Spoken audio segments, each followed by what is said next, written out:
കർണാടക രാഷ്ട്രീയത്തിൽ പൊട്ടിത്തെറി തുടർക്കഥയാകുന്നു. വകുപ്പ് വിഭജനത്തിലെ അതൃപ്തിയെ തുടർന്ന് DK ശിവകുമാർ മന്ത്രിസഭയിലെ മന്ത്രി രാമലിംഗ റെഡ്ഡി രാജിവെച്ചു.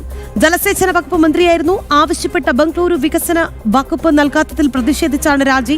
കോൺഗ്രസിലെ പ്രതിസന്ധി മറനീക്കി പുറത്തു വന്നിരിക്കുകയാണ്. ആദർശ് TSലേക്ക് പോകുന്നു. ആദർശ്, ഈ DK ശിവകുമാർ മന്ത്രിസഭയിൽ വമ്പൻ പൊട്ടിത്തെറിയുടെ സമയമാണ്.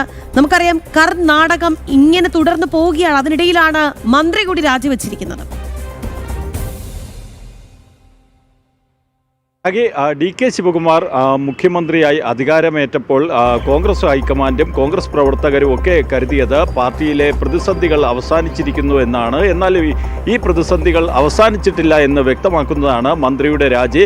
വകുപ്പ് വിഭജനവുമായി ബന്ധപ്പെട്ട് കോൺഗ്രസിനുള്ളിൽ പ്രശ്നങ്ങളുണ്ട് എന്ന് ഈ രാജിയോടുകൂടി വ്യക്തമായിരിക്കുകയാണ്. മന്ത്രി രാമലിംഗ റെഡ്ഡി ആവശ്യപ്പെട്ട ബാംഗ്ലൂരു വികസന വകുപ്പ് അത് അദ്ദേഹത്തിന് ലഭിക്കാത്ത സാഹചര്യത്തിലാണ് അദ്ദേഹം രാജിവെച്ചിരിക്കുന്നത്.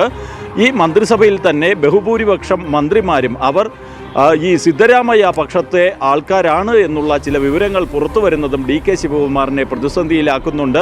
ഈ വകുപ്പ് വിഭജനവുമായി ബന്ധപ്പെട്ടും സിദ്ധരാമയ്യയുടെ അനുകൂലികൾക്ക് കൂടുതൽ മികച്ച വകുപ്പുകൾ ലഭിച്ചു എന്നുള്ള ഒരു ആരോപണം അത് DK ശിവകുമാർ ക്യാമ്പിൽ നിന്ന് ഉയരുന്നുണ്ട്. എന്തായാലും കർണാടക കോൺഗ്രസിൽ ഈ തർക്കങ്ങൾ അവസാനിക്കുന്നില്ല. ഒപ്പം തന്നെയാണ് DK ശിവകുമാർ മുഖ്യമന്ത്രി ആയതിനു ശേഷം കോൺഗ്രസിൽ പ്രതിസന്ധികൾ ഉണ്ടാകില്ല എന്നാണ് ഹൈക്കമാൻഡ് കരുതിയത്. എന്നാൽ ഇപ്പോൾ പുറത്തു വരുന്ന വിവരങ്ങൾ അത് ഹൈക്കമാൻഡിനെ കൂടുതൽ പ്രതിസന്ധിയിലാക്കുകയാണ്. ഈ വകുപ്പ് വിഭജനം സംബന്ധിച്ച് നേരത്തെ തന്നെ സിദ്ധരാമയ്യ പക്ഷവും DK ശിവകുമാർ പക്ഷവും തമ്മിലുള്ള ചർച്ചകൾ നടത്തിയിരുന്നു.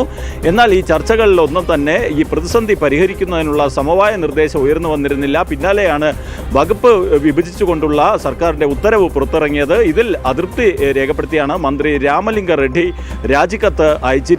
എന്തായാലും ഈ പ്രശ്നം പരിഹരിക്കുന്നതിനുള്ള തീവ്ര ശ്രമം കർണാടക കോൺഗ്രസ് ആരംഭിച്ചിട്ടുണ്ട്. മന്ത്രിയെ അനുനയിപ്പിച്ച് രാജി പിൻവലിപ്പിക്കുവാനുള്ള നീക്കങ്ങൾ നടക്കുന്നതാണ് വിവരം.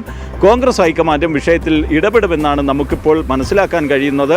ഈ പ്രശ്നം കർണാടകയിൽ തന്നെ തീർക്കണം എന്നുള്ളതാണ് കോൺഗ്രസ് ഹൈക്കമാൻഡിൻ്റെ ആഗ്രഹം. എന്തായാലും ഈ വകുപ്പ് വിഭജനവുമായി ബന്ധപ്പെട്ട് മറ്റ് ചില മുതിർന്ന മന്ത്രിമാർക്കും അതൃപ്തിയുണ്ട് എന്നുള്ള ചില വിവരങ്ങളും പുറത്തു വരുന്നുണ്ട്. രാഖി, ശരി ആദർശ്. എന്തായാലും കർണാടക കോൺഗ്രസിലെ നാടകീയ രംഗങ്ങൾ, നാടകീയ നീക്കങ്ങൾക്കൊന്നും തന്നെ അവസാനമില്ല.